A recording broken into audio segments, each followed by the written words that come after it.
अस्सलाम वालेकुम, this is Adiya hair. और तीसरा मोस्ट इम्पॉर्टेंट ऑर्गन उसको हम लोग डिस्कस कर रहे हैं, इकोनॉमिक एंड सोशल काउंसिल। जैसा कि हम लोगों ने लास्ट डिस्कस किया था सिक्योरिटी काउंसिल, तो ये है इकोनॉमिक एंड सोशल काउंसिल, जिसको शॉर्ट फॉर्म में इकोसॉक भी बोला जाता है। ठीक है, इसको थोड़ा सा देख लेते हैं क्या है। ये बहुत ईजी है, ये ज़्यादा लेंथी नहीं जाएगा।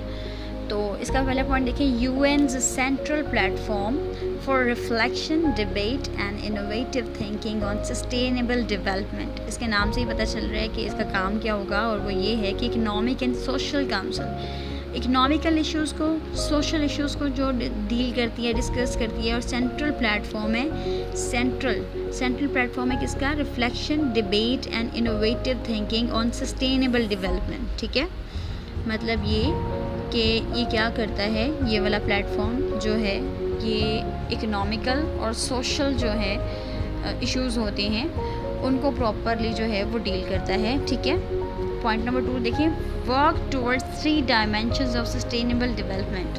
मतलब वर्क काम करता है टुवर्ड्स 3 डायमेंशन, 3 बेसिक डायमेंशंस पे काम करता है। कौन सी डायमेंशंस है वो? इकोनॉमिक, ठीक है, मुआशी, सोशल, समाजी एंड एनवायरमेंटल और माहौलियाती। ठीक है, ये 3 ऐसे फैक्टर्स कह लें, आप इनको डायमेंशंस कह लें। ये ऐसी चीज़ें हैं जिनके ऊपर ये वाला जो है ऑर्गन है, यूनाइटेड नेशन का मेन ऑर्गन जो है वो काम करता है। अच्छा, एक और पॉइंट इसमें आता है, इन पे तो काम करता ही है, लेकिन इसका जो बेसिक काम होता है ना, वो एक ये भी होता है कि ये जो यूनाइटेड नेशन की कॉन्फ्रेंसेस होती रहती हैं डिफरेंट जगह पे, डिफरेंट मतलब स्टेट्स हो गई, कभी कहीं कुछ भी होता है, तो ये उनको भी डील करता है प्रॉपरली। ये सारा रिकॉर्ड रखता है कि कैसे मतलब कितना हो गया, क्या रह गया, कौन सी कॉन्फ्रेंस करनी है, सारा रिकॉर्ड जो है, सारी जो चीज़ें हैं वो ये डील करता है, ये वाला इदारा जो है, ये वाला जो ऑर्गन।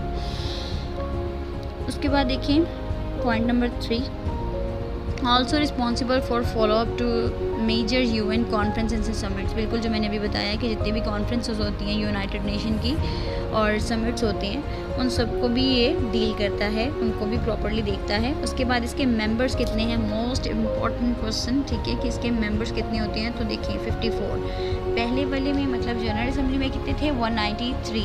उसके बाद आ जाएँ सिक्योरिटी काउंसिल, उसमें कितने थे? 15। और इसमें कितने हैं? 54। ठीक है, इसमें मेंबर्स कितने होते हैं? 54 फॉर ओवरलैपिंग 3 ईयर्स टर्म। मतलब जिनका जो एरिया होता है, जो टेनर होता है, वो 3 साल का होता है। ठीक है, 3 साल के लिए जो है वो सेलेक्ट किए जाते हैं। उसके बाद देखिए इसका हेडक्वार्टर क्या है, तो जैसे मैंने आपको पहले भी बताया था कि न्यूयॉर्क में है। सिर्फ आईसीजी का चेंज होगा, बाकी सबका जो है वो सेम होगा। करंट प्रेसिडेंट, अब इसकी भी जो हाईएस्ट पोस्ट होती है वो कौन सी होती है? प्रेसिडेंट की होती है। इसमें भी जो सबसे इस ऑर्गन में सबसे हाई लेवल पे होता है वो प्रेसिडेंट होता है। ठीक है, तो इसकी प्रेसिडेंट कौन से हैं करंट? वो हैं हर जो मतलब इस क्या इसका नाम है, इकोनॉमिक एंड सोशल काउंसिल के जो प्रेसिडेंट हैं वो हैं excellency Mona joule of Norway. Excellency Mona joule जो हैं वो इसकी करंट प्रेसिडेंट हैं, और वो कहाँ से बिलोंग करती हैं जी? वो नॉर्वे की हैं। ठीक है, नॉर्वे से वो बिलोंग करती हैं, और वो जो हैं वो करंट प्रेसिडेंट हैं इकोसॉक। ठीक है, बस ये इसमें हल्का सा ही था इंट्रोडक्शन, इसको ज़्यादा डिटेल से पढ़ने की ज़रूरत नहीं है। जितना भी मतलब पेपर में आ सकता है उस हवाले से मैंने आपको ये बता दिया, इसको भी माइंड में रखिएगा। अब हम नेक्स्ट देखेंगे जो हमारे 2 रह गए हैं, उसको भी करके फिर इंशाल्लाह जितनी भी ऑर्गेनाइजेशन इसके साथ जुड़ी हुई हैं, इसका पार्ट तो नहीं है लेकिन इसके साथ जुड़ के काम करती हैं, इसके साथ मिल के काम करती हैं, उनको भी डिटेल में डिस्कस करेंगे जब हम लोग इनको कर लेंगे डिस्कस, इनके 6 ऑर्गन्स को। ठीक है, thank you so much, okay, अल्लाह हाफ़िज़।